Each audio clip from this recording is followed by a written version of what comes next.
దేవుని నామానికి మహిమ కలుగును గాక. ఈ రాత్రికాల సమయంలో ప్రార్థన చేసుకొని వాక్యంలోనికి ప్రవేశిద్దాం. ప్రార్థన. పరిశుద్ధుడా, మమ్మల్ని మిక్కిలిగా ప్రేమించిన మా ప్రియ పరలోకపు తండ్రి, నీ ఘనమైన, నీ శ్రేష్టమైన, నీ మహోన్నతమైన నామమునకు కృతజ్ఞతాస్తుతులు చెల్లిస్తున్నాను తండ్రి. గడిచిన కాలం అంతా కూడా మా పనుల్లో, మా ప్రయాణాల్లో, ప్రతి విషయంలో మీరు మాకు తోడుగా ఉండి ఈ దినం నాయన ఈ కుటుంబ ప్రార్థనలో ప్రారంభము నుండి ముగింపు వరకు నీకు మహిమకరంగా మాకు ఆశీర్వాదకరంగా జరిగించమని వాక్యాన్ని బోధించనై ఉండగా నీ ఆత్మ సహాయం అనుగ్రహించి ఇంటున్న మీ పిల్లలకి వినగలిగే చెవులు, గ్రహించుకునే మనసు, ఈ యొక్క లైవ్ ద్వారా ఎంతమంది అయితే ఈ వాక్యాన్ని వీక్షిస్తూ ఉన్నారో వారిని కూడా జ్ఞాపకం చేసుకోండి. ప్రతి విషయంలో నాయన ఈ రాత్రికాల సమయంలో ఏ మాటలు అయితే మాకు అవసరమై ఉన్నవో ఆ మాటల చేత నన్ను, మమ్మల్ని అందరిని బలపరిచి స్థిరపరిచి నీ సేవలు అత్యధికం మమ్మల్ని అందరినీ వాడుకోమని యేసుక్రీస్తు నామములో ఈ ప్రార్థన మనవలు సమర్పించి అడిగి వేడుకుంటున్నాను తండ్రి, ఆమెన్. మంచిది. ప్రభునందు ప్రియమైన దేవుని పిల్లలారా, ప్రభుని యేసుక్రీస్తు నామంలో చేరి వచ్చినటువంటి మీ అందరికీ హృదయపూర్వకమైన వందనాలు తెలియజేస్తూ ఉన్నాను. ఈ రాత్రికాల సమయంలో చక్కగా మనం లేఖనాల్లో నుండి అపోస్తుల కార్యములు 8వ అధ్యాయంలో 40 వచనాలు ఉన్నాయి. మరి 40 వచనాలు వివరించడానికి సమయం చాలదు, కానీ 8వ అధ్యాయము సాధ్యమైనంత వరకు మరి కంప్లీట్ చేసుకోవటానికి మనం ప్రయత్నిద్దాం. దయచేసి ఆసక్తితో, శ్రద్ధాశక్తులతో, భయభక్తులతో వాక్యాన్ని వినాలని మీ అందరికీ ప్రేమపూర్వకంగా తెలియజేస్తూ ఉన్నాను. ఎవరు కూడా దిక్కులు చూడొద్దు. వాక్యం చెప్పేటప్పుడు శ్రద్ధాశక్తులతో, భయభక్తులతో దేవుని మాటలు విన్నప్పుడు మన హృదయంలో ఉన్నటువంటి ఆ మలినం అనేది దేవుడు తొలగిస్తాడు. ఎందుకంటే హెబ్రీలకు రాసిన పత్రిక 4:12లో ఎందుకనగా దేవుని వాక్యము సజీవమై బలము గలదై రెండంచులు గల ఖడ్గము కంటెను వాడిగా ఉండి ప్రాణాత్మలను, కీళ్లను, మూలుగను విభజించినంత మట్టుకు దూరచ్చు. అంటే మూలుగులోకి వాక్యం వెళ్ళాలంటే మీరు వెళ్ళనివ్వాలి. వెళ్ళనిస్తేనే వాక్యం వెళ్తుంది. ఆ మూలుగులోకి వెళ్ళాలి. ప్రాణాత్మ, కీళ్లను, మూలుగును. ప్రాణము, ఆత్మ, మూలుగు. ఆ మూలుగులోనికి వెళ్ళినప్పుడు మన హృదయంలో ఉన్న చెడుతనం అనేది తొలగిపోతుంది. కాబట్టి ఈ అపోస్తుల కార్యములు 8వ అధ్యాయంలో 40 వచనాలు ఉన్నాయి. వీటిని జాగ్రత్తగా మనం ధ్యానం చేద్దాం. అపోస్తుల కార్యములు గ్రంథకర్త ఎవరంటే లూకా గారు. ఈ లూకా గారు 2 పుస్తకాలు రాశాడు. ఒకటి లూకా సువార్త, ఒకటి అపోస్తుల కార్యములు. అపోస్తుల కార్యములు 28 అధ్యాయాలు, లూకా సువార్త 24 అధ్యాయాలు. మొత్తంగా 52 అధ్యాయాలు రాశాడు లూకా గారు. ఈ లూకా గారు ఎవరంటే అన్యుడు. ఈ లూకా వృత్తి ఏంటంటే డాక్టరు. ఈ లూకా గురించి ప్రభుత్వత మరొకసారి మనం నేర్చుకుందాం. మరి ఈ యొక్క లూకా సువార్త, అపోస్తుల కార్యములు 28 అధ్యాయాల్లో 8వ అధ్యాయము మనం ఈరోజు ధ్యానం చేస్తూ ఉన్నాం. 8వ అధ్యాయం మొదట వచనం జాగ్రత్తగా నేర్చుకుందాం. ఆ కాలమందు యెరూషలేములోని సంఘమునకు గొప్ప హింస కలిగినందున అపోస్తులు తప్ప అందరూ యోదయ, సమరయ దేశముల యందు చెదిరిపోయిరి. భక్తిగల మనుషులు స్తెఫనును సమాధి చేసి అతనిని గూర్చి బహుగా ప్రలాపించిరి. సౌలైతే ఇంటింట జొచ్చి పురుషులను, స్త్రీలను ఈడ్చుకొని పోయి శరసాల్లో వేయించి సంఘమును పాడు చేయుచుండెను. చూశారు, ఇక్కడ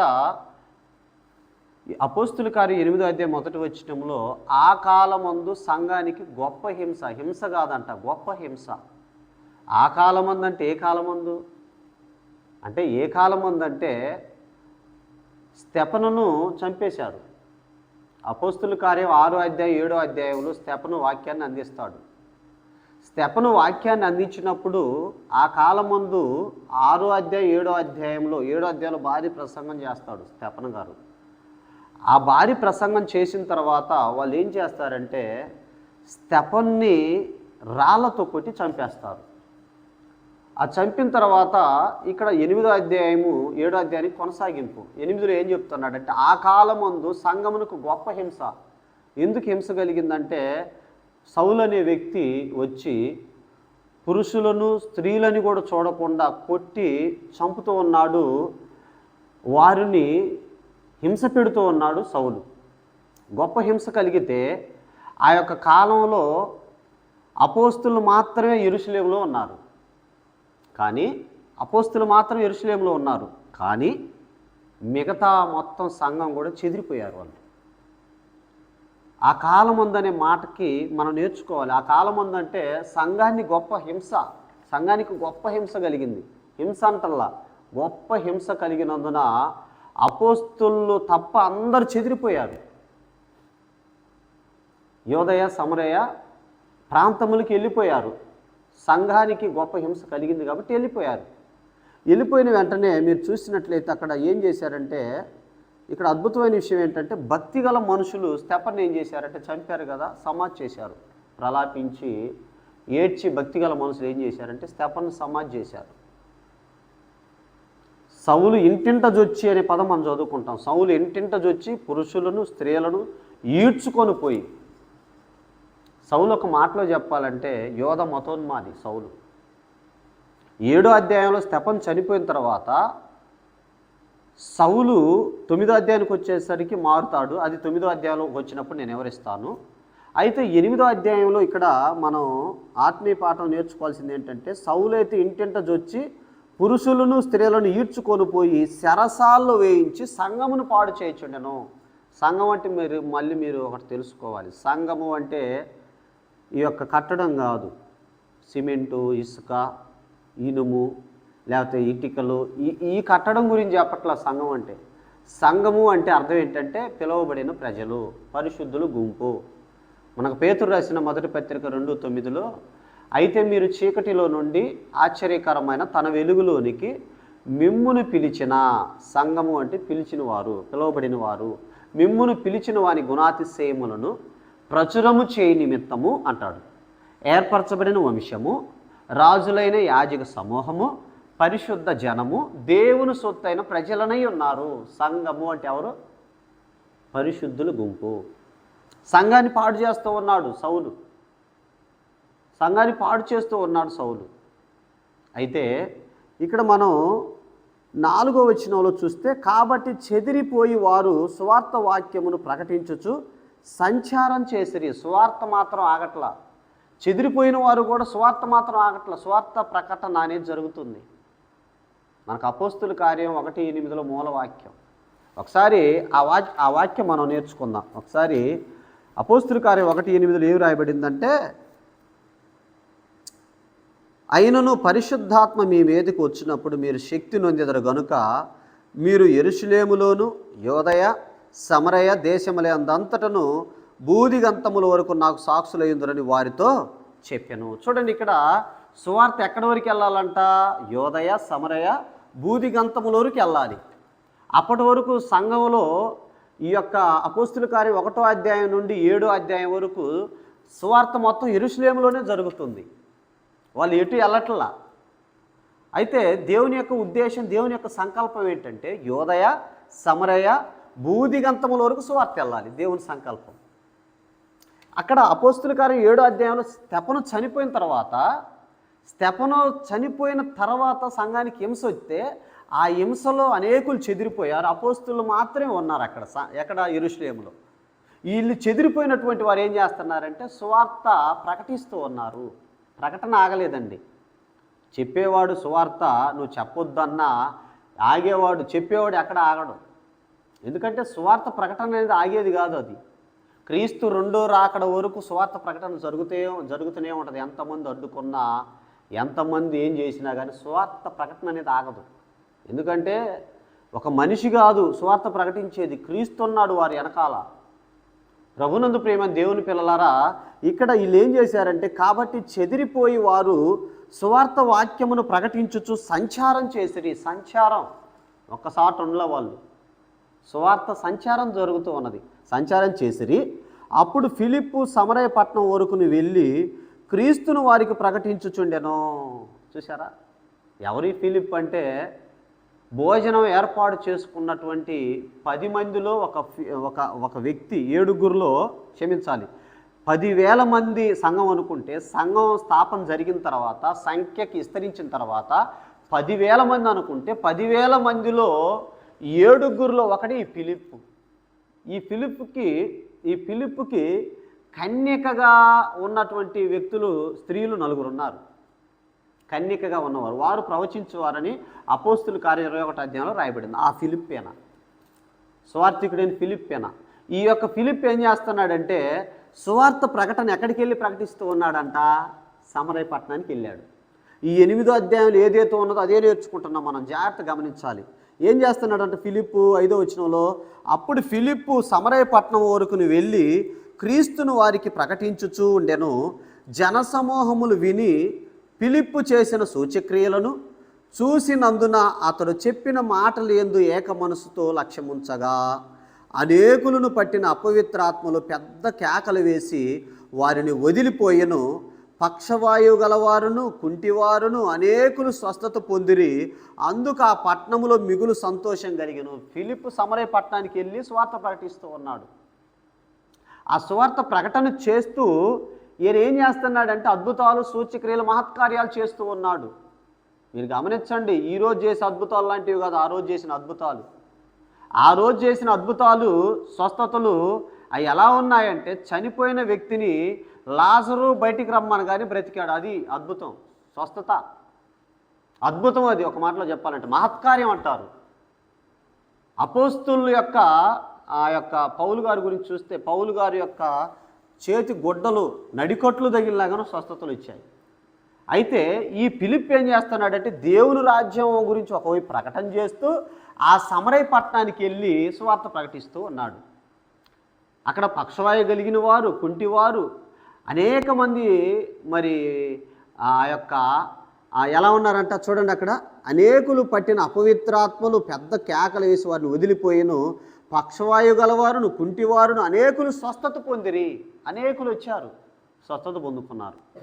అయితే ఆ పట్టణంలో ఎవరున్నారంట? ఆ పట్టణానికి ఈ ఫిలిప్ ఎప్పుడైతే పోయి ఆ సువార్త ప్రకటన జరిగిందో పట్టణంలో ఉన్న ప్రతి ఒక్కరు కూడా సంతోషిస్తూ ఉన్నారంట.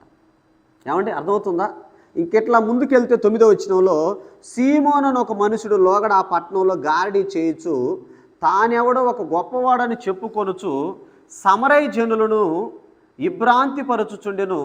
కొద్దివాడు మొదలుకొని గొప్పవాని మట్టుకు అందరూ దేవుని మహాశక్తి అనబడిన వాడు ఇతడే అని చెప్పుకొనుచు అతన్ని లక్ష్యపెట్టిరి. అతడు బహుకాలం గార్డీలు చేయుచు వారిని ఇబ్రాంతిపరిచినందున వారు అతన్ని నమ్మి, చూడండి, వారు అతన్ని లక్ష్యపెట్టిరి. చూడండి ఇక్కడ జాగ్రత్తగా వినాలి మీరు. అతడు బహుకాలం గార్డీలు చేయొచ్చు వారిని ఇబ్రాంతిపరిచినందున వారు అతను లక్ష్యపెట్టిరి. 12వ వచనం, అయితే ఫిలిప్పు దేవుని రాజ్యమును గూర్చి యేసుక్రీస్తు నామమును గూర్చి స్వార్థ ప్రకటించుచుండగా వారతను నమ్మి పురుషులను స్త్రీలను బాప్తీసం పొందిరి. అప్పుడు సీమోను కూడా నమ్మి బాప్తీసం పొంది ఫిలిప్పుని ఎడబాయకుండి సూచక్రియలను గొప్ప అద్భుతములు జరుగుట చూసి ఇబ్రాంతి నొందెను. చూశారు ఇక్కడ ఫిలిప్ వెళ్ళాడు. ఆ యొక్క ఫిలిప్పు సమరయ పట్టణానికి వెళ్ళి ఆ యొక్క సమరయ జనులకి వాక్యాన్ని ప్రకటిస్తే పురుషులు స్త్రీలు బాప్తీసం పొందారు. ఆ యొక్క సమరయ పట్టణంలో గాడీలు చేస్తూ ఉన్నాడు ఒక వ్యక్తి. చేయకపోయినా చేస్తున్నానని అక్కడ ఉన్నటువంటి సమరయ జనులను ఇబ్రాంతి పరుస్తూ దేవుని యొక్క గొప్ప మహాశక్తి అనబడిన వాడు ఇతడే అని అతని యందు లక్ష్యం ఉంచారు. ఎవరు? గారడీ సీమోను. గారడీ సీమోను అంటే ఆ పేరులోనే ఉంది. గాడీలు చేస్తున్నాడు, చేయకపోయినా అద్భుతాలు చేయకపోయినా స్వస్థతలు చేయకపోయినా చేస్తున్నానని అక్కడ ఉన్నటువంటి సమరయలో ఉన్నటువంటి జనుల్ని భ్రమిస్తూ భ్రమ పెడుతూ ఉన్నాడు. ఫిలిప్ అలాంటి వాడు కాదు.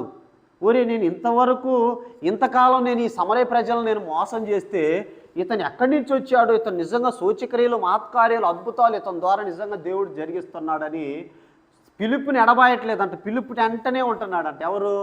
గారడీ సీమోను. గాడీలు చేస్తున్నా నేను ఇంతకాలం. గాడీలు చేస్తుంటే గాడీ చెప్పే వారి మాటలను నమ్మారు ప్రజలు. ఈరోజు కూడా చూడండి, గాడీలు చేసే వాళ్ళ మాటలు నమ్ముతున్నారు కానీ నిజం సత్యం చెప్పే వాళ్ళ మాటలు నమ్మట్లేదండి. సత్యం చెబుతుంటే సత్యానికి యూస్ కూడా చూడండి. నిజంగా సత్యం చెబుతుంటే చూసేది కొద్దిమంది. మీరు చూడండి, అబద్ధాన్ని చెప్పే వాళ్ళని ఎక్కువ చూస్తారు. ఏదైనా సోషల్ మీడియాలో ఒక విషయం అబద్ధం చూడండి, అది ఎంత ఏకంగా పోతుందో. మనకు లోకంలో ఒక సామెత ఉంది, నిజమంట గడప దాటే లోపల అబద్ధం అంత ఊరంతా తిరిగి వస్తుందంట. సత్యం కూడా ప్రచురణలో లేకపోతే నిజం కూడా చెప్పకపోతే నిజం ఏదో ఒకరోజు కనుమరుగైపోతుంది. కానీ గాడి సీమోని యందు లక్ష్యమిచ్చినటువంటి ఆ సమరయ జనులు అందరూ కూడా ఫిలిప్ వెళ్ళి సూచక్రియలు మహత్కార్యాలు అద్భుతాలు చేస్తూ ఉంటే, వాటితో పాటు సూచక్రియలు మహత్కార్యాలు అద్భుతాలు కాదు కానీ ఫిలిప్పు ఏం ప్రకటిస్తున్నాడంట? 12వ వచనం, అయితే ఫిలిప్పు దేవుని రాజ్యమును గూర్చి, అది దేవుడి ప్రణాళిక, దేవుని రాజ్యమును గూర్చి యేసుక్రీస్తు నామమును గూర్చి సువార్త ప్రకటించుచుండగా, సువార్త ప్రకటన జరగాలి. ప్రభు యొక్క ఉద్దేశం ఏంటి? సువార్త ప్రకటన. మరియు మీరు సర్వలోకమునికి వెళ్ళండి, సర్వ సృష్టికి సువార్తను ప్రకటించండి. దేవుని యొక్క సంకల్పం ఏంటంటే దేవుని యొక్క రక్షణ సువార్తను అందించి ప్రతి ఒక్కరిని కూడా ఆయన సంఘంలోనికి నడిపించాలని ఆయన యొక్క ఉద్దేశం. సువార్త ప్రకటన చేయటం ఆయన యొక్క ఉద్దేశం. సంచారం చేస్తున్నాడు ఫిలిప్ కూడా. ఇందాక మనం చదువుకున్నాం 8వ అధ్యాయంలోనే మొదటి 2 వచనాల్లో 4వ వచనానికి వచ్చేసరికి వాళ్ళు చెదిరిపోయినటువంటి వారు కూడా సువార్త ప్రకటిస్తున్నారు. ఇక్కడ ఫిలిప్ కూడా సువార్త ప్రకటన జరుగుతుంది. ఆ ప్రకటనలో పురుషులు స్త్రీలు నమ్మి బాప్తీసం తీసుకున్నారంట. బైబిల్ ఏం చెప్తుంది? నమ్మి బాప్తీసం పొందినవాడు రక్షించబడును. నమ్మితే రక్షణ, నువ్వు నమ్మకపోతే దేవుడు చూసుకుంటాడు. రేపు నమ్మించాల్సిన పని లేదు. నమ్మి బాప్తీసం పొందినవాడు రక్షించబడును అన్నాడు. ఆ మాట నమ్మితే చాలు, నమ్మితే రక్షణ. ఏమండి? కాబట్టి గమనించండి ప్రభునందు ప్రియమైన దేవుని పిల్లలారా, ఇక్కడ ఆ యొక్క దేవుని రాజ్యమును గూర్చి యేసుక్రీస్తు నామమును గూర్చి సువార్త ప్రకటించుచుండగా వారు అతను నమ్మి, అదిగో చూశారా, వారు అతను నమ్మి పురుషులను స్త్రీలను బాప్తీసం పొందిరి. అప్పుడు సీమోను కూడా నమ్మి బాప్తీసం పొంది. ఎవరి సీమోను? గారడి సీమోను. ఒరే నాయన, ఇంతకాలం నేను ఈ ప్రజలను నేను విభ్రాంతి పరిచాను, నేను మోసం చేశాను, మాయ చేశాను, కానీ ఈ ఫిలిప్పు ఎక్కడి నుండి వచ్చాడు? ఇతను నిజాలు అబద్ధం కాదు, ఇతను చేసేది నిజం, ఇతను చేసేది నిజం, ఇతను చేసే అద్భుతాలు నిజమని ఫిలిప్పుని ఎడబాయకుండా ఉన్నాడంట. గాడి సీమోను ఫిలిప్పు చెప్పిన మాటలు, ఆ సువార్తను నమ్మి బాప్తీసం తీసుకున్నాడు ఇతను కూడా. ఎవరు? గాడి సీమోను. చూడండి, అక్కడే రాయబడింది. అప్పుడు సీమోను కూడా నమ్మి బాప్తీసం పొంది ఫిలిప్పుని ఎడబాయకుండి సూచక్రియలను గొప్ప అద్భుతములను జరుగుట చూసి విభ్రాంతి నొందెను. అయితే 14, సమరయ వారు దేవుని వాక్యం అంగీకరించిరని యెరూషలేములోని అపోస్తలులు విని పేతురును యోహానును వారి యొద్దకు పంపిరి. వీరు వచ్చి వారు పరిశుద్ధాత్మను పొందవలనని వారి కొరకు ప్రార్థన చేసిరి. అంతకుముందు వారిలో ఎవని మీదను ఆయన దిగి ఉండలేదు. వారు ప్రభు అయిన యేసు నామమున బాప్తీసం మాత్రం పొంది ఉండిరి. అప్పుడు పేతురును యోహానును వారి మీద చేతులుంచగా వారు పరిశుద్ధాత్మను పొందిరి. అపోస్తలులు చేతులుంచటం వల్ల పరిశుద్ధాత్మ అనుగ్రహింపబడినని సీమోను చూసి వారి ఎదుట ద్రవ్యం పెట్టి, నేనెవరి మీద చేతులుంచుదునో వాడు పరిశుద్ధాత్మను పొందినట్లు ఈ అధికారం నాకు ఈడని అడిగాను. అందుకు పేతురు, నీవు ద్రవ్యమిచ్చి దేవుని వరం సంపాదించుకుందునని తలంచుకొనినందున నీ వెండి నీతో కూడా నశించునుగాక. నీ హృదయం దేవుని ఎదుట సరి అనేది కాదు గనుక ఈ కార్యమందు నీకు పాలు పంపులు లేవు. కాబట్టి ఈ నీ చెడుతనం మానుకొని మారు మనసు నొంది ప్రభువును వేడుకొనుము. ఒకవేళ నీ హృదయ ఆలోచన క్షమింపబడవచ్చును. చూశారా? గారడి సీమోను బాప్తీసం తీసుకున్నాడు కానీ మారు మనసు లేదు. ఈరోజు కూడా చూడండి, చాలామంది క్రైస్తవులుగా పిలువబడుతూ నేను మారు మనసు పొందినా అని చెప్పుకుంటారు. మారు మనసు అంటే ఏంది? మనసు మార్చుకొనుట, పశ్చాత్తాపం చెందుట, దేవుని వైపు తిరుగుట మారు మనసు అంటే. ఈ గారడి సీమోను నమ్మాడా? బాప్తీసం తీసుకున్నాడా? తీసుకున్నాడు. కానీ ఏం చేస్తున్నాడంటే, అపోస్తలులు ఎక్కడున్నారు? యెరూషలేములో ఉన్నారు.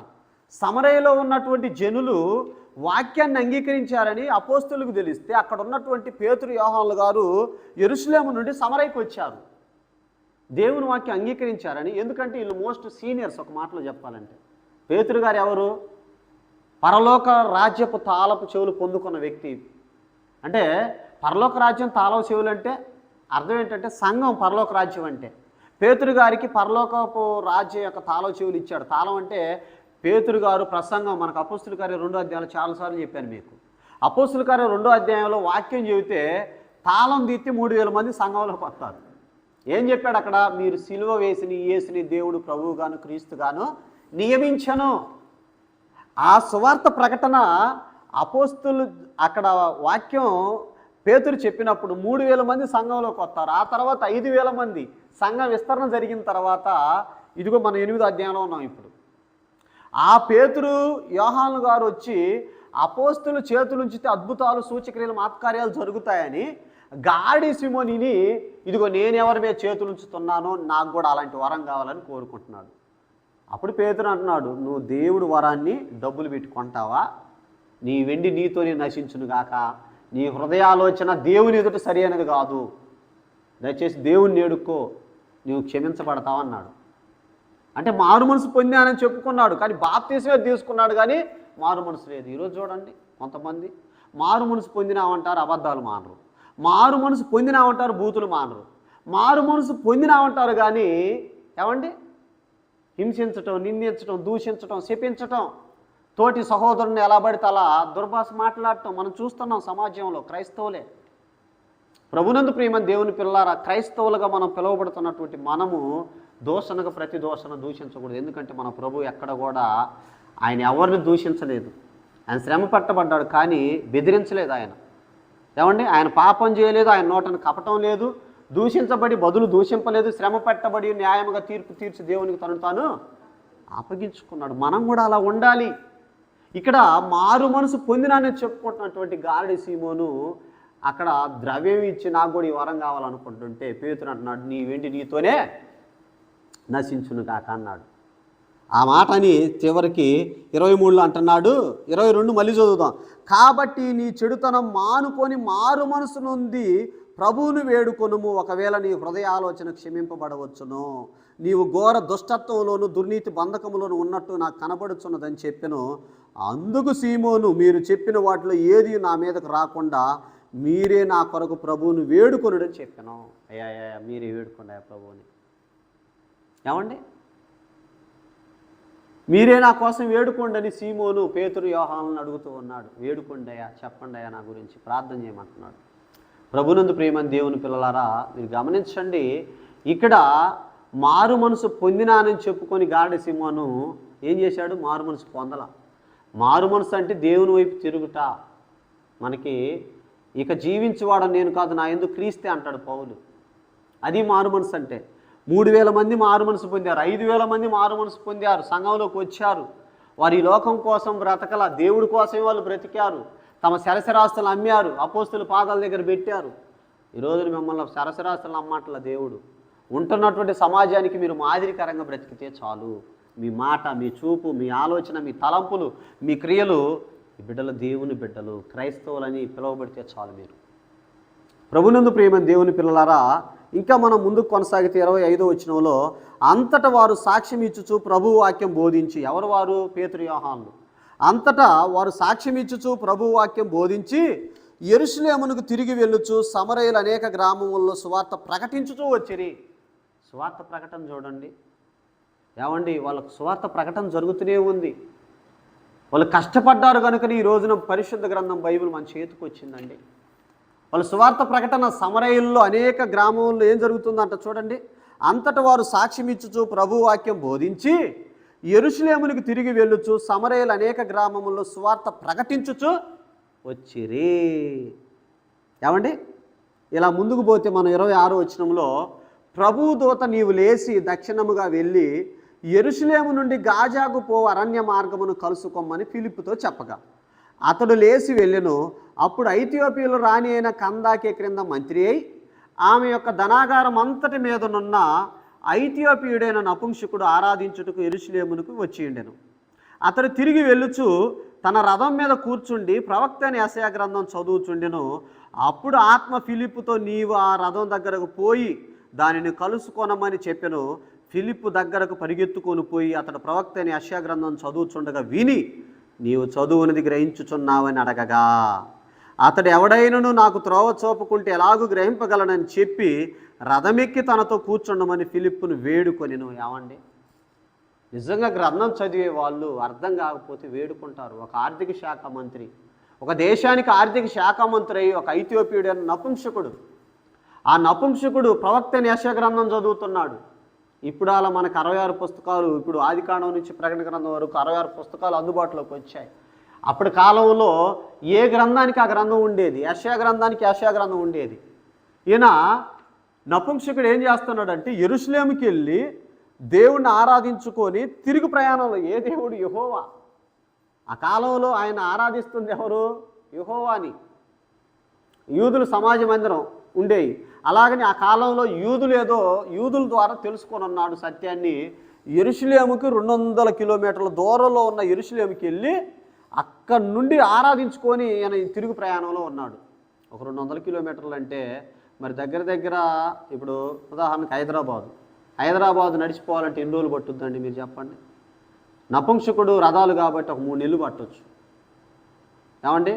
200 కిలోమీటర్లు అని నేను చెప్తున్నాను. చరిత్ర ప్రకారం ఒక 2000 కిలోమీటర్లు ఉండొచ్చు అనుకుంటున్నాను నేను. మరి మీరు గమనించండి సుమారుగా. అయితే ఒక 3 నెలలు బట్టి ఉంటుంది. 3 నెలలు ఆర్థిక శాఖ మంత్రి అంటే అసలు ఆర్థిక శాఖ మంత్రి లేకపోతే అన్ని లావాదేవీలు చూసుకునేది ఆయన. ఒక ఆర్థిక శాఖ మంత్రి అయ్యుండి ఆయన ఎక్కడికి వెళ్ళి వస్తున్నాడంటే యెరూషలేముకి వెళ్ళి వస్తున్నాడు. ఆయన భక్తి చూడండి.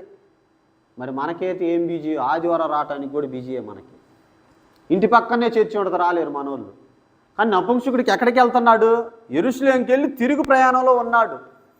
రథం మీద మళ్ళీ వస్తా కూడా మళ్ళీ టైం ఎందుకు వేస్ట్ చేయటం అని గ్రంథం చదువుకుంటూ పోతున్నాడు. మీరు గమనించండి, ఆయన సమయాన్ని పోనీయట్లా. భక్తుడైతే సమయాన్ని పోనీయడు. నేను ఒకరోజు హైదరాబాద్ వెళ్ళినప్పుడు, నేను హైదరాబాద్లో మాచర్ల బస్ స్టేషన్లో బస్ ఎక్కా. బస్ స్టాండ్లో చివరికి నేను మాచర్ల ఎంట్రన్స్ రింగ్ రోడ్డు దాటిన తర్వాత అపోస్తుల కార్యం మొదలుపెట్టుకున్నా. అపోస్తుల కార్యం నేను మొదలుపెట్టుకుంటే చిన్నగానే చదువుతున్నా.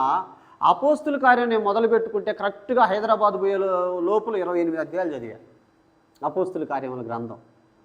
నిజంగా ప్రభునందు ప్రేమ దేవుని పిల్లలారా, సమయమందును అసమయమందును వాక్యాన్ని చెప్పమంటున్నాడు. ఇక్కడ ఫిలిప్ అనే సువార్తికుడు దైవజనుడు వచ్చి, అదిగో రథం పోతుంది ఫిలిప్, నువ్వు వెళ్ళి ఆ రథాన్ని కలుసుకోమంటే పరిగెత్తుకుంటూ వెళ్తున్నాడు. రథం పోతుందండి, కానీ ఫిలిప్ పరిగెత్తుతూ ఉన్నాడు. పరిగెత్తి ఆ రథం దగ్గరకు పోగానే ఆయన గ్రంథం చదువుతున్నాడు. ఎట్లా చదువుతున్నాడు? పెద్దగానే చదువుతున్నాడు.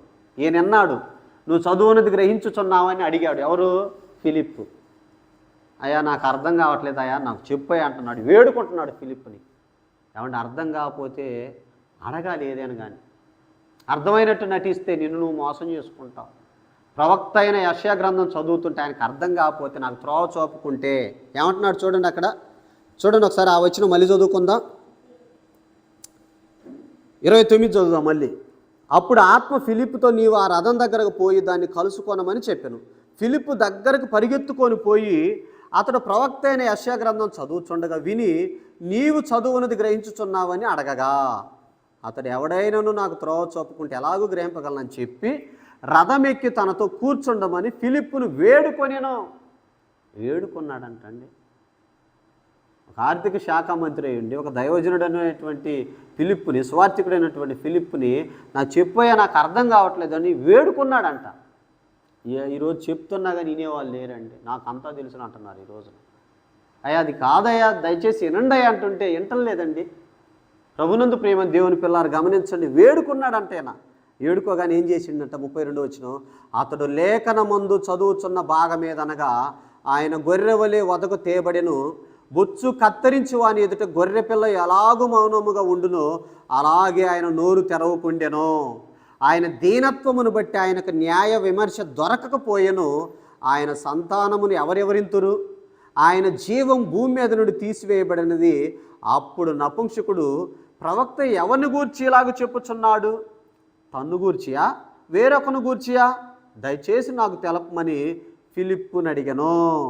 అందుకు ఫిలిప్పు నోరు తెరచి, ఏమండి వాక్యం చెప్పటం అంటే నోరు తెరచాడు, మాట్లాడుతున్నాడు. ఏమండి వాక్యం చెబితే మనిషికి అర్థమవుతుంది. అందుకు ఫిలిప్పు నోరు తెరచి, అప్పుడు ఆయన ఇలాగూ ఏమన్నాడు? యేసుప్రభు ఆ జన సమూహములను చూసి ఆయన కొండ ఎక్కి కూర్చుండగా అప్పుడు ఆయన వారి వద్దకు వస్తే అప్పుడు ఆయన నోరు తెరచి ఇలాగూ బోధింపసాగెను. అపోస్తుల కార్యం 10లో పేతురు నోరు తెరచి అంటాడు. చెప్పాలంటే నోరు తెరవాలి కదా. అప్పుడు ఫిలిప్ ఏం చేస్తున్నాడంట చూడండి. అందుకు ఫిలిప్పు నోరు తెరచి ఆ లేఖనమును అనుసరించి అతనికి యేసును గూర్చిన సువార్త ప్రకటించెను. సువార్త యేసును గూర్చినటువంటి సువార్త. ఏంటి సువార్త? కొరింథీయులకు రాసిన మొదటి పత్రిక 15 అధ్యాయంలో ఉంటుంది, లేఖనముల ప్రకారం క్రీస్తు మన పాపాల నిమిత్తం మరణించాడు, సమాధి చేయబడ్డాడు, తిరిగి 3వ రోజు లేచాడు. సర్వమానవాళి పాపాల నిమిత్తం ఆయన మరణించింది. లేఖనాన్ని అనుసరించి చెప్పాడు. ఏంటి లేఖనం అంటే పాత నిబంధన లేఖనాలు 39 పుస్తకాలు ఉన్నాయి. ఫిలిప్ కాలంలో కొత్త నిబంధన లేదండి. బైబిలు 27 పుస్తకాలు లేవు. ఫిలిప్ కాలంలో ఆత్మచేత నింపబడి కొనిపోయి. అయితే ప్రభునందు ప్రేమ దేవుని పిల్లారా, ఫిలిప్పు చెప్పినటువంటి మాటలకి నపుంసకుడు ఏం చేశాడు మీరే చూడండి. అక్కడ ఏం జరిగిందండి? అక్కడ ఆ లేఖనమును అనుసరించి అతనికి యేసును గూర్చిన సువార్త ప్రకటించెను. వారు త్రోవలో వెళ్ళుచుండగా నీళ్లున్న ఒక చోటికి వచ్చినప్పుడు నపుంసకుడు, ఇదిగో నీళ్లు, నాకు బాప్తీసం ఇచ్చుటకు ఆటంకమేమని అడిగి రథము నిలపమని ఆజ్ఞాపించెను. చూసారా? ఇగో నీళ్లు. ఏమండి దైవజనుడు గారు, ఫిలిప్ గారు, ఇగో నీళ్లు, నాకు బాప్తీసం ఇవ్వటానికి ఆటంకం ఏంది? ఏమంటే బాప్తీసం కూడా ఈ లేఖనం నేను చదువుతున్నప్పుడు, ధ్యానిస్తున్నప్పుడు అడిగిన వారికే బాప్తీసం ఇవ్వాలి. అడగకుండా తీసుకొని బలవంతం చేయకూడదు. బైబిల్ ప్రకారం చెప్తున్నాను ప్రభునందు ప్రేమ దేవుని పిల్లలారా. నపుంసకుడు అడిగాడు, ఇదిగో నీళ్లు, నాకు బాప్తీసం ఇచ్చుటకు ఆటంకమైంది అంటే వాక్యం విన్నాడు, విశ్వసించాడు. చూడండి అక్కడ ఏం జరిగిందంటే, ఇగో నీళ్ళు అన్నాడు.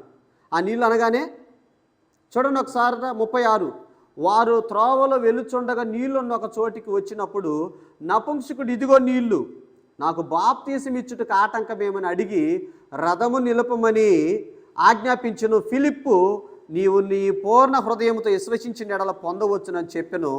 అతడు యేసు క్రీస్తు దేవుని కుమారుడని విశ్వసించుచున్నానని ఉత్తరమిచ్చెను. ఫిలిప్పు నపుంసకుడు ఇద్దరును నీళ్లలోనికి దిగిరి. అంతటా ఫిలిప్పు అతనికి బాప్తీసం ఇచ్చెను. వారు నీళ్లలో నుండి వెడలి వచ్చినప్పుడు ప్రభు ఆత్మ ఫిలిప్పును కొనిపోయెను. నపుంసకుడు సంతోషించుచు తన త్రోవను వెళ్ళెను. అతడు ఫిలిప్పును మరి ఎన్నడూ చూడలేదు. అయితే ఫిలిప్పు అజోతులో కనపడెను. అక్కడి నుండి కైసరేకు వచ్చే వరకు అతడు పట్టణములన్నిటిలో సంచరించుచు స్వార్థ ప్రకటించుచు వచ్చెను. చూశారా? నపుంసకుడు బాప్తీసం తీసుకున్న తర్వాత సంతోషించాడంట. బాప్తీసం అంటే నూతన జన్మ. అర్థమైంది ఆయనకి, దేవుడు ఎవరు అర్థమైంది. వాయిదాలు వేయకూడదు. రేపు తీసుకుంటా, సంవత్సరానికి తీసుకుంటా, ఏమండి, లేదంటే నేను గుడ్ ఫ్రైడేకి తీసుకుంటా, జనవరి 1కి తీసుకుంటా అని ఆయన వాయిదా వేయలేలా. నువ్వు నిజం తెలుసుకున్నావు. నపుంసకుడు నిజం తెలుసుకున్నాడు. ఇగో నీళ్లు, నాకు బాప్తీసం ఇవ్వటానికి ఆటంకం ఏంటి చెప్పాడు. ఎందుకు నీళ్ళు అన్నాడు? యేసుప్రభు చెప్పాడు యూదుల అధికారితో. ఒకడు నీటి మూలం, ఆయన ఏమంటాడంటే, యూదుల అధికారి వచ్చి యేసుప్రభు దగ్గరికి వచ్చి, బోధకుడా, పరలోక రాజ్యంలో ఒక వ్యక్తి ప్రవేశించాలంటే ఏం చేయాలంటే, ఒకడు నీటి మూలముగాను ఆత్మ మూలముగాను జన్మించితేనే తప్ప పరలోక రాజ్యంలో ప్రవేశించలేడు. ఆ యొక్క ప్రకటన అనేది ఫిలిప్పు ప్రకటించగానే నపుంసకుడికి అర్థమైపోయింది. నేను యేసుక్రీస్తు దేవుని కుమారుడని నా పూర్ణ హృదయంతో నేను విశ్వసిస్తున్నాను అన్నాడు. నమ్మాడు, బాప్తీసం తీసుకున్నాడు. బాప్తీసం ఎన్నిసార్లు చెప్పినా కొంతమంది వాయిదాలు వేస్తుంటాడు. ఎందుకు? రేపేమి సంభవించడం మీకు తెలియదు. మీ జీవం ఏపాటిది, మీరు కొంతసేపు కనపడి అంతలోనే మాయమైపోవు ఆవిరి వంటి వారు మీ జీవితం అన్నాడండి. ప్రభునందు ప్రేమ దేవుని పిల్లలారా, నపుంసకుడు ఒక ఆర్థిక శాఖ మంత్రి. ఈ రోజున ఐథియోపియుడు నపుంసకుడు. ఈ రోజున ఐథియోపియా దేశం ఇప్పటికి ఉంది. ఇథియోపియా ఆ దేశంలో మొత్తం క్రిస్టియన్ దేశంగా మార్చబడిందంటే ఒక్క నపుంసకుడు వెళ్ళి అక్కడ వాక్యాన్ని అందరికి అందించాడు. ఒక ఆర్థిక శాఖ మంత్రి. ప్రభునందు ప్రేమ దేవుని పిల్లలారా, ఈరోజు నీవు నేను ఒక నపుంసకుడు వెళ్ళి ఒక దేశాన్ని మారిస్తే, ఈరోజు నువ్వు ఎన్నో సంవత్సరాల నుంచి నువ్వు మందిరానికి వస్తున్నావు, ఎన్నో సంవత్సరాలు గడిచిపోతున్నాయి, నీ కుటుంబాన్ని మార్చుకుంటున్నావా చెప్పు. ఈరోజు నీ భర్త మారాడా? నీ భార్య మారిందా? ఓకే, భర్త బాప్తీసం పొందాడు, మరి భార్య మారిందా? భార్యాభర్త ఇద్దరు బాప్తీసం పొందారు, మరి నీ పిల్లలు మారారా? మీరు గమనించండి. ప్రభునందు ప్రేమ దేవుని పిల్లలు గమనించండి. నపుంసకుడైనటువంటి ఒక ఐథియోపియుడు, ఒక నపుంసకుడు, ఒక ఆర్థిక శాఖ మంత్రి అయిన ఆ దేశానికి వెళ్ళి స్వార్థ ప్రకటన చేశాడు. కనుకనే ఆ యొక్క ఇథియోపియా దేశం మొత్తం క్రిస్టియన్ దేశంగా మారింది. క్రైస్తవుల దేశం అది, ఒక మాటలో చెప్పాలంటే. ఏమండి, ఈరోజున నీవు నేను మనం ఇంకా గమనించాలి. ఈ రోజున ప్రభునందు ప్రేమ దేవుని పిల్లలారా, రేపనేది మంది కాదు. బాప్తీసం లేట్ చేయకూడదు. బాప్తీసం అనేది నూతన జన్మ. ఒక మెట్టు అంటే మీకు అర్థమయ్యే భాషలో చెబుతాను. అమెరికా వెళ్ళాలంటే ఏం కావాలి? వీసా కావాలి. ఆ దేశంలోనికి వెళ్ళాలంటే పాస్పోర్ట్ కావాలి. ఆ దేశంలోనికి వెళ్ళే పర్మిషన్ లెటర్. ఏమంటే ఒక అమెరికా దేశానికి వెళ్ళటానికే పర్మిషన్ లెటర్ అడుగుతుంటే మరి నువ్వు పరలోకం వెళ్ళాలంటే మరి పరిశుద్ధమైన లెటర్ అవసరం లేదా? బాప్తీసం ఏమన్నాడు? పరిశుద్ధత లేకుండా ఎవడను ప్రభువును చూడలేడు. యేసు రక్తం ప్రతి పాపం నుండి పవిత్రులుగా చేయును. నపుంసకుడు నమ్మాడు, బాప్తీసం తీసుకున్నాడు, సంతోషించాడంట. బాప్తీసం అంటే ఏంటో తెలుసా? నూతన జన్మ. తన పాపాలు క్షమించబడ్డాయి. ఏమండి? కాబట్టి గమనించండి ప్రభునందు ప్రేమ దేవుని పిల్లలారా, మనం 8వ అధ్యాయంలో మనం చూసినట్లయితే 40 వచనాలు మనం పైన లేఖనాలు ధ్యానించాం. 8వ అధ్యాయం చెప్పాలంటే ఎన్ని రోజులు పట్టుద్దు? ఒక్కొక్క వచనమే గంట. మరి 8వ అధ్యాయం 40 వచనాలు పైన మొత్తం మనం కంప్లీట్ చేసుకున్నాం. కాబట్టి ఈ 8వ అధ్యాయం ఎన్ని భాగాలు చేసుకోవచ్చు అంటే ఒకసారి చెప్పి ముగిస్తాను. 8వ అధ్యాయము 1 నుంచి 3 వరకు ఒక భాగము, తర్వాత 4 నుంచి 8 వరకు రెండో భాగము, తర్వాత 9 నుంచి 13 వరకు మూడో భాగం, 14 నుంచి 16 వరకు 4వ భాగం, 17 నుంచి 17 నుంచి తర్వాత చూడండి 17 నుంచి 40 వరకు ఒక భాగం. మొత్తం ఎన్ని భాగాలు వచ్చినాయి? 5 భాగాలు వచ్చాయి. ఈ 5 భాగాలు గుర్తుపెట్టుకోండి. ఫిలిప్పు సమరయ పట్టణంలో పోయి స్వార్థం ప్రకటన చేస్తే సమరయలో ఉన్నటువంటి పురుషులు స్త్రీలు బాప్తీసం తీసుకున్నారు. గాడి సీమోను కూడా బాప్తీసం పొందాడు. ఇక్కడ నపుంసకుడు కూడా బాప్తీసం తీసుకున్నట్లుగా మనకు కనపడుతుంది. ఈ 8వ అధ్యాయం మళ్ళీ ఇంటికి వెళ్ళిన తర్వాత మళ్ళీ ధ్యానించండి. చక్కగా లేఖనంలో ఉన్న సత్యం మీకు అర్థమవుతుంది. నపుంసకుడు చదివాడు కానీ అర్థం కాల. ఈ రోజున బైబిల్ నిజంగా చదివితే కొంతమంది నేను బైబిల్ చదువుతుంటే నిద్ర వస్తుందండి, నేను బైబిల్ చదువుతుంటే ఏమొస్తుందంటే నిద్ర వస్తుందంట. బైబిల్ చదువుతుంటే నిద్ర వస్తుందంటే నీకు అర్థం కాల. బైబిల్ ఏం చేయాలి? చదవాలి, ధ్యానించాలి. ఏమన్నాడు? దుష్టుల ఆలోచన చొప్పున నడవక, పాపుల మార్గము నిలవక, అపహాసుకులు కూర్చుండ చోటను కూర్చుండక, యెహోవా ధర్మశాస్త్రమునందు ఆనందించుచు దివారాత్రం దాన్ని ధ్యానించేవాడు ధన్యుడు. గ్రంథాన్ని చదవాలి, ధ్యానించాలి. ధ్యానించినప్పుడే నీ గ్రంథంలో ఉన్న సంగతులు అర్థమవుతాయి. ఈరోజు 119వ కీర్తన 176 వచనాలు ఉంటాయి. నాకెందుకు విశేషమైన జ్ఞానం ఉంది, నా బోధకులందరికంటే ఎందుకు నాకు విశేషమైన జ్ఞానం ఉందంటే నీ ధర్మశాస్త్రాన్ని నేను ధ్యానిస్తున్నాను అంటాడు దావీదు. 119వ కీర్తన 99వ వచనంలో ఉంటుంది ఆ మాట. నా బోధకులందరికంటే నాకు విశేష జ్ఞానం కలదు. గ్రంథం చదివే వారికి జ్ఞానం ఉంటుంది. ఎందుకో తెలుసా? ఎఫెసీ పత్రిక 3:4 అంటాడు, మీరు దానిని చదివిన ఎడల నేను గ్రహించుకున్న జ్ఞానాన్ని మీరును గ్రహించుకొనగలరు. కాబట్టి ఏమండి, ఇదిగో పరిశుద్ధ గ్రంథం బైబిల్ 66 పుస్తకాలు దేవుడు మీకు ఇచ్చాడు. ఒక నపుంసకుడు యెషయా గ్రంథం చదివినప్పుడు ఈరోజు నేను మనం చదవాలి కదా గ్రంథం. క్రైస్తవులుగా గ్రంథంలో ఏముందో మనం చదువుకోవాలి. ఏమండి, గ్రంథంలో ఏముందో నీకు తెలియాలి. ఆదికాండం నుంచి ప్రకటన గ్రంథం వరకు 66 పుస్తకాల సారాంశం నీకు తెలియాలి. నీకు తెలిసినప్పుడే నువ్వు ఇతరులకు చెప్పగలవు. నీకే తెలియకపోతే ఇతరులకు ఏం చెబుతావండి? చెప్పండి. మీరు గమనించండి, పరిశుద్ధ గ్రంథం బైబిల్ పవిత్రమైన మాటలు ఉంటాయి దీంట్లో. చాలామందికి తెలియక ఈ గ్రంథం కొన్ని లేఖనాలు ఆదికాండంలో ఆ లోతు కుమార్తెల విషయంలో కావచ్చు, అలాగనే యోధా తామారు విషయంలో కావచ్చు. యోధా నీతిమంతుడనే రాయబడింది, తామారు నీతిమంతురాలని రాయబడిందండి బైబిల్. అప్పటి నుంచి యోధా తప్పు చేయలేదంటాడు. కానీ లోతు కుమార్తెల విషయంలో లోతు గురించి దేవుడు ఏమన్నాడంటే అతడికి తెలియలేదు, అతడు నీతిమంతుడని రాయించాడు. దేవుడు అన్యాయం చేయటం అసంభవం. లోతు కుమార్తెలు చేశారు అలా తప్పు, కానీ లోతు చేయాలి. అవి తెలియాలి మీకు బైబిల్లో. ఈరోజు ఈ 2 విషయాలు తీసుకొని వచ్చి బైబిల్ బూతు పుస్తకం అంటున్నారండి కొంతమంది మతోన్మాదులు. ప్రభునందు ప్రియమైన దేవుని పిల్లలు గమనించండి, పరిశుద్ధ గ్రంథం బైబిల్. ఈ గ్రంథం పేరే పరిశుద్ధ గ్రంథం. ఈ గ్రంథం ఏముంటాయంటే పరిశుద్ధమైన మాటలు. ఒక భార్య, భర్త, పిల్లలు, కుటుంబం ఎలా కట్టబడాలో దీంట్లో ఉంది. ఒక అత్తాకోడలు ఎలా ఉండాలో దీంట్లో ఉంది. ఒక తల్లిని, తండ్రిని ఎలా సన్మానించాలో పిల్లల గురించి రాయబడింది బైబిల్లో. మన జీవిత చరిత్ర మొత్తం బైబిల్లో ఉందండి. పరలోకానికి వెళ్ళే మార్గం గురించి బైబిల్లో ఉందండి. 66 పుస్తకాల గ్రంథం ప్రేమ గురించి బైబిల్లో రాయించాడు దేవుడు. కాబట్టి ఎవరి మాటలు మీరు వినొద్దు. దయచేసి గమనించండి, రానున్న దినాల్లో ఇదిగో ఈ గ్రంథాన్ని మీరు చదివితేనే. గ్రంథం చదవకపోతే మీకు ఏ జ్ఞానం రాదు. నేను చెప్తున్నాను మళ్ళీ. గ్రంథం ఇప్పుడు ఎన్నిసార్లు చదివారండి? ఒకసారి చేతులు ఎత్తండి.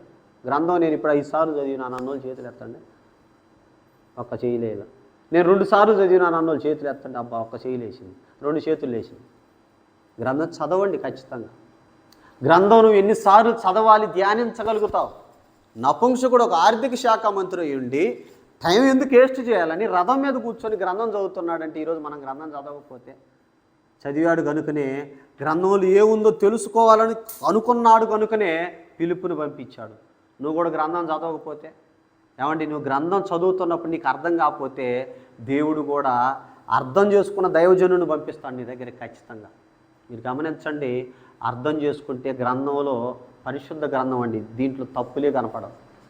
ఎందుకంటే రాయించింది ఎవరు? దేవుడు, పరిశుద్ధాత్ముడు. రాసింది 42 మంది ప్రవక్తలు సుమారుగా, కానీ రాయించిన వాడు పరిశుద్ధాత్మ దేవుడు. దేవుడు తప్పులు రాయిస్తాడండి. పరిశుద్ధ గ్రంథం బైబిల్ తెలియక కొంతమంది మాట్లాడుతున్నారే తప్ప బైబిల్లో తప్పులు ఒక్కటి కూడా లేవండి. పరిశుద్ధ గ్రంథం ఇది.